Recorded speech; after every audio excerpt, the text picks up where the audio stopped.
Kali ini kita mau bahas temanya menarik nih. Top 50 Most Innovative Company in the World, versinya BCG. Nah, 2023 ini yang menarik nih apa? Nanti kita akan dengar nih.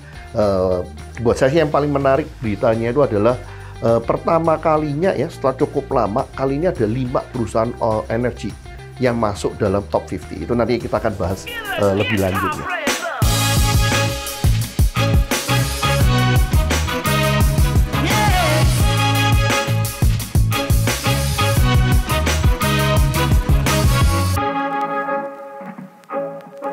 Insight Learners, Insight Leaders, ketemu lagi dengan Hura nih dari Insight Web Academy.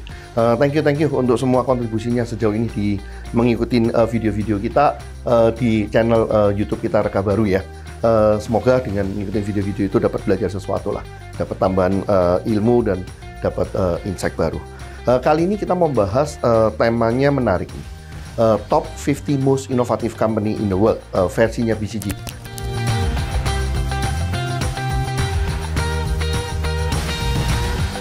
Mungkin kalau teman-teman yang belum pernah dengar, BCG, Boston Consulting Group, itu salah satu strategic consulting company yang paling topnya lah di dunia. Kemudian banyak main ranking-rankingan ya, siapa yang paling inovatif. Ada berbagai publication, berbagai perusahaan juga yang bermain di sini. Tapi kalau saya pribadi sih, saya yang paling suka ini BCG. Karena dia relatif netral dan juga perjalanannya relatif panjang. Konsepnya udah mulai tahun 2003, dan mereka mulai publish ranking ini di 2005. Sempat ada beberapa tahun masanya itu mereka kerjasama dengan Business Week. Jadi relatif ini ya, stabil ya di dalamnya. Nah, 2023 ini yang menarik nih apa? Nanti kita akan dengar nih.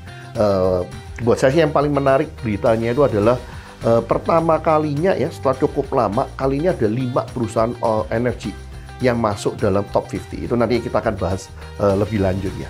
Kalau yang tetap aja dari dulu ya, memang top 10-nya itu selalu teknologi company lah. Bahkan ranking satunya dari dulu selalu Apple ya, udah lama sekali. Tapi mungkin sebelum lebih jauh masuk ke tema itu, apa message yang menarik, mungkin yang untuk teman-teman yang ingin tahu juga ya, metodologinya apa sih? Yang survei top 50 most innovative company versi BCG ini, dia memakai metodologinya adalah survei. Dia nanya yang disebut ada 1000 Global Innovation Executive. Jadi orang-orang yang punya reputasi lah di dalam bidang eksekutif, itu yang mereka tanyain. 1000 globally ya, dari seluruh dunia. Temanya ada 4 dimensi yang mereka lihat. Yang pertama adalah global mindshare. Yang kedua adalah industry peer review. Kemudian yang ketiga adalah industry disruption. Setelah itu yang terakhir adalah value creation. Jadi ada 4 kriteria yang dia lihat. Secara pendeknya deh, salah satu message yang penting kita lihat dari hasil survei ini atau survei Most Innovative Company versi BCG tahun 2023. Ini surveinya kira-kira dilakukan di akhir 2022, awal 2023. Jadi kira-kira kayak atmosfernya itu kan 2022 itu udah mulai agak ini ya. Kita antisipasi bahwa bisnisnya akan semakin sulit. Ada kemungkinan krisis akan datang di tahun 2023, ada mengantisipasi itu.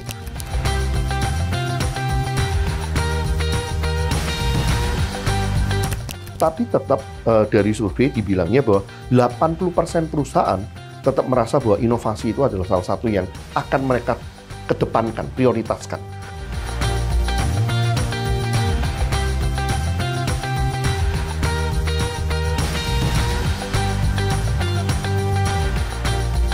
Bahkan 90% daripada responden bilang mereka akan menambah budget untuk inovasi. Nah, itu berarti luar biasa ya.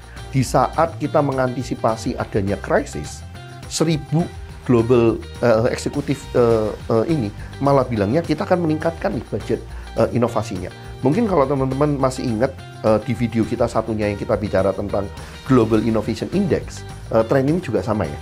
Di level negara pun, di saat krisis, negara-negara mengeluarkan budget yang lebih tinggi loh untuk inovasi.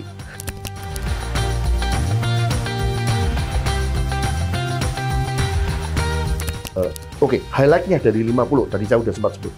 Yang pertama, yang mungkin agak boring ya, top 10-nya itu tetap aja dikuasain oleh perusahaan-perusahaan teknologi ya. Nama-namanya ya Apple, Tesla, Amazon, Alphabet, Microsoft, kemudian Samsung, Huawei, Siemens. Mungkin yang masuk baru ini BYD, perusahaan mobil listrik Cina. Tentunya kita udah dengar lah sekarang ini terakhir BYD udah mulai ngejar Tesla ya, bahkan dalam kriteria quantity dia kayak kalau nggak salah udah lewat deh dari Tesla.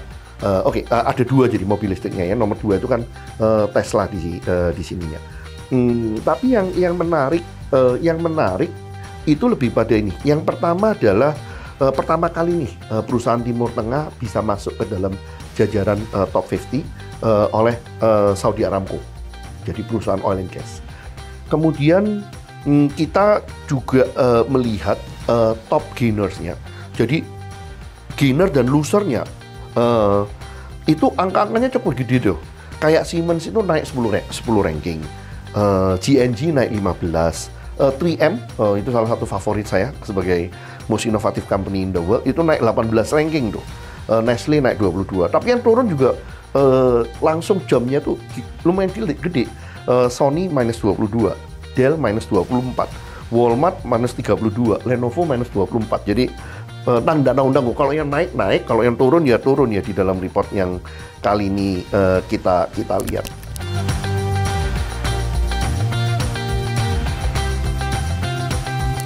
Dan bersama dengan itu, ini pertama kalinya loh, perusahaan oil and gas sampai dengan 5 perusahaan yang masuk di dalam top 50-nya. Jadi Saudi Aramco, kemudian ada Shell, ada ExxonMobil, dan ada 2 nih perusahaan Cinanya, PetroChina dan Sinopec di sininya.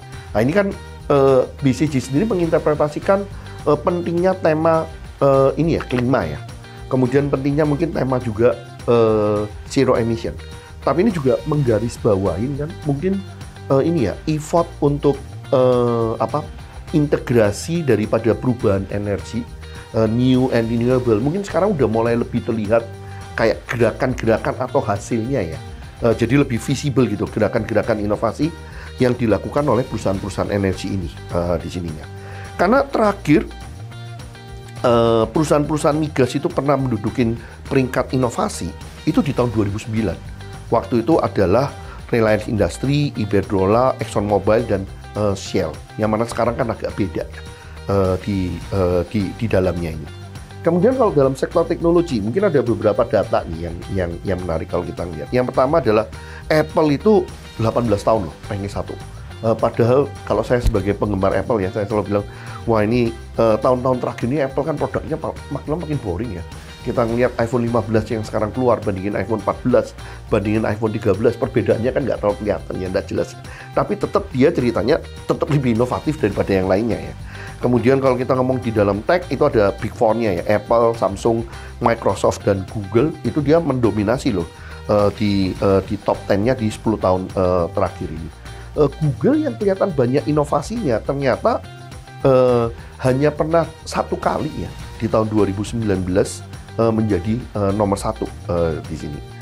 Kalau kita ngelihat sekarang Global Innovation Index kan kita ngelihat bahwa Cina itu pertama kali rankingnya turun ya. Itu kan kayak semacam berhenti dari tren ya, suatu perubahan tren. Kalau yang di tahun ini Cina ada 8 perusahaan. Secara jumlah mungkin tidak beda banyak, cuman kita ngelihat bahwa pemainnya ini berubah nih. Beberapa tech-nya Cina itu turun jauh, turun drastis. Tapi ada beberapa yang dulu nggak masuk, sekarang masuk. Misalnya BYD, misalnya PetroChina, misalnya Sinopec. Terakhir, yang menarik di sini adalah sempat dibahas bahwa kita tahulah mulai dari tahun lalu, tahun ini, tema AI ya, itu adalah salah satu tema yang dalam konteks teknologi paling banyak inovasi dibuat.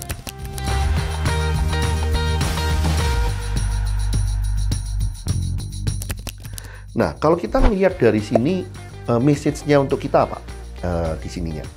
Buat saya sih, message yang paling pentingnya di sini, yang kita dapat adalah dalam situasi krisis, ini perusahaan-perusahaan yang memang sukses itu malah bukannya mengerem inovasi, tapi malah menambah investasi di inovasinya.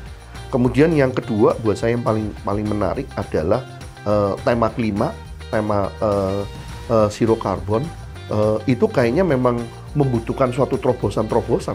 Dan kita ngelihat ini ada 5 giant-nya energy company, ternyata mereka sekarang masuk ke dalam top 50-nya.